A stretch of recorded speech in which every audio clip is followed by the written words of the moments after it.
Kırgız tili sabagын ötöbüz. Depтериңерге бүгүнкү числону жазасыңар. 11-ноябрь күнгө шаршемби класс иши.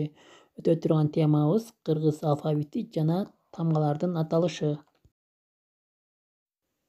Сүрөттө кыргыз алфавитин көрүп жатасыңар. Тилдеги бардык тамгалардын ирети менен жайгашышы алфавит деп аталат. Кыргыз алфавитиндеги 36 тамганын ар биринин өз орду жана аталышы бар. Men sizlerge Manastын Таласка көчүп келиши текстин окуп берем. Текстти окурдан мурун суроолорго жооп бергиле. Манас деген ким, ал жөнүндө уктуңар беле? Йоттошкон тамгалар деп кандай тамгаларды айтабыз? Кыргыз тилинде канча йоттошкон тамгалар бар? Алар кайсылар? Биринчи бөлүгүн окуп берем. Катагандын кошою Манаска караан болуп, 40 үйлүнү жай баракат көчүрүп, киндик каны тамган ала тоого келе жатышты.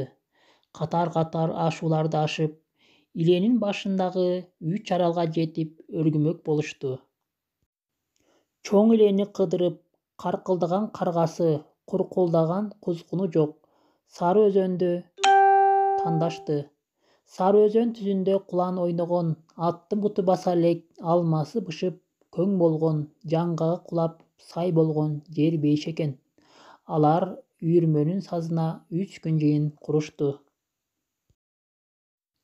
Биринчи көнүгүүнү окуйлу. Тексттин каармандарын, окуяны жана окуя болгон жерди айтып бергиле. Каармандар: Кошой, Манас, окуя Манас баатыр жөнүндө.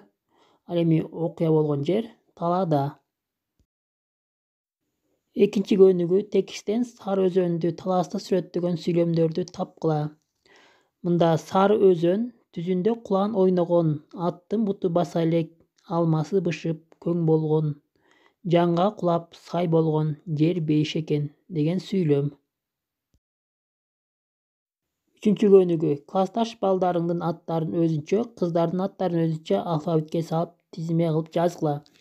Биринчи катардагы бул балдардын аттары алфавит боюнча жаздык. Ал эми экинчиси жашыл өң менен белгиленген. Бул кыздардын аттары алфавит боюнча жазылды.